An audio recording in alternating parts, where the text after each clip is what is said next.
Hey, Cory Allen, I'm back, and I know I talked about we were going to mention some small baits,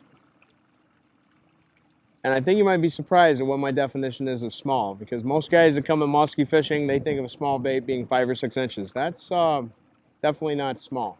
That's definitely a mid-range bait. When I'm talking small, I'm talking anything from sometimes 1.5 inches. 6 inches would be the larger end of the spectrum on that.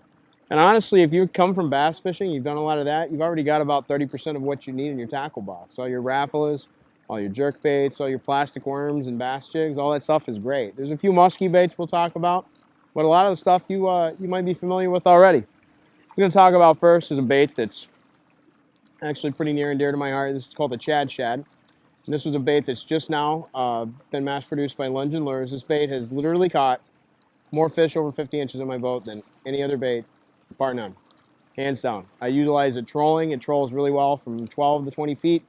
It's got a really subtle action. It doesn't have a really erratic action, which I think is a big key to it a lot of times of the year.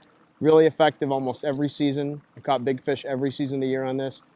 That's a very small crankbait for this size, but that's actually one of the larger baits we're going to talk about. This is the small cousin of what we talked about earlier. This is called a spring dog. Usually comes with a treble hook, but I take that off so I can fish them more like a plastic worm on the bottom. Now, these baits are really useful in a lot of applications. You can fish them just like a normal swim jig. You can swim them through the water. You can see that one's been eat up a little bit. You can drag it on the bottom. The muskies is small enough they'll actually come and pick it up. It's a really useful bait.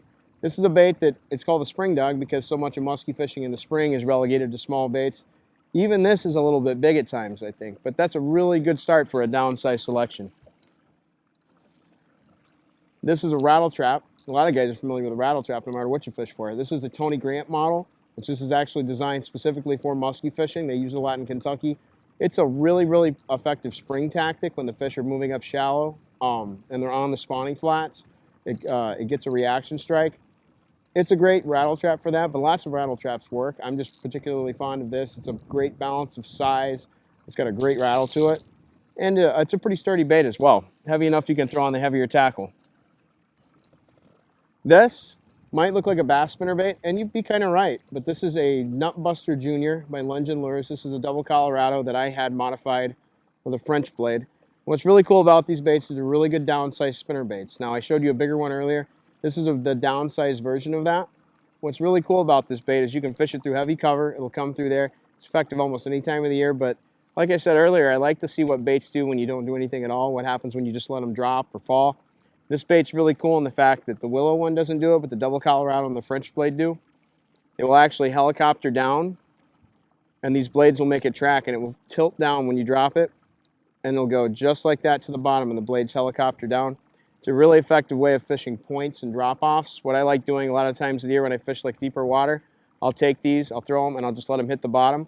I'll lift them up, and I'll let them fall back down. And you can feel the thump of the blades as they go down, so you don't let it fall under slack. You don't let it fall under slack. You let it fall under tension. You just let it fall down. And a lot of times the fish, that's exactly when they hit it, is as you're letting it fall down. That's when you'll feel the pause and the thump. That's when a big fish is caught. I've caught some very nice fish using that technique. Now we're going to talk about a few other baits. This will be the last musky bait that we talk about. This is a really cool little crankbait made by a guy named Greg Thomas. He's a really famous guy in Kentucky. It's called a battle shad. I call it a crouton because the first time I saw one, it was a blank, and it was off-color, and it looked like a crouton to me. And I tried it, and the first time I tried it, I actually did catch a 50-inch muskie. It was trolling in the summer. These are really effective baits for trolling short lines behind the boat. They've got a really nice action to them. They're very small, they're very sturdy. They run about 10 to 12 feet on a good distance of line, but I like to put them just right behind the boat. Run them anywhere from 2.5 to 6 miles an hour. They have a really nice wander to them without blowing out. That's a really unique thing for a crankbait that small.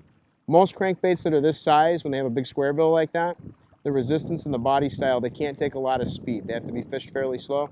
This bait can take, I've hit it up to 9 miles an hour and it still didn't blow out. Now some of the other baits we're going to talk about. This one is actually called a Berkeley flicker shad. This might seem silly, but I take a spinning rod almost every time I go musky fishing. This bait has produced some fish for me when nothing else would. And if you talk to walleye guys up north who happen to fish walleye waters that have big muskie on them, they will tell you that they've caught a lot of big muskies on this bait when the fishing was terrible. When it was a cold front condition, when they weren't able to get a strike from walleye, They've had some gigantic muskies hit this bait. You should pay attention to things like that. I did. This bait is great. If you have downsize on the tackle, you can't throw it on traditional musky tackle. I like to throw it on a spinning outfit like I've got here. This is about an 8-foot St. Croix, a Tide Master.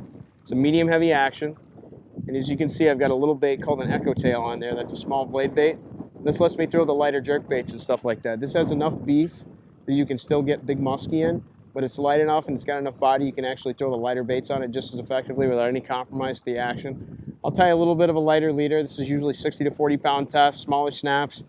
And I don't go above 50 pound braid. I prefer 40 because it's a good strength, but you don't really compromise too much on the diameter. And it's got a little bit more abrasion resistance. When you get down to the 20 and 30 pound braids, if they get little nicks and things from fishing through timber or cover or trolling, you can lose a lot of fish like that just from really, really, really small nicks in that line. Now, here's another bait that's super old school.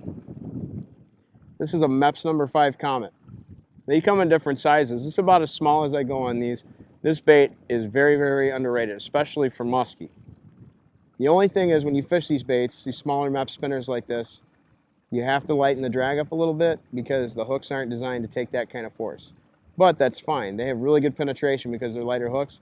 So the smaller baits just lighten the drag a little bit. You might have to play the fish a little bit longer, but still, you're not looking at more than an 8 to 10 minute fight. This bait has a lot of thump to it. You can fish it really, really slow. You can fish it really fast. But even with just a very, very slow, begrudgingly slow retrieve, the blade's still spinning. It tracks down well. It's a great bait. It puts off a great pulse. Now, I've got a whole contingency of these, but this happens to be one I've got in the box. Never leave home without these, no matter what you fish for them, especially musky. This is the Suspending X Wrap. This was the thing that was famous a few years ago when they came out.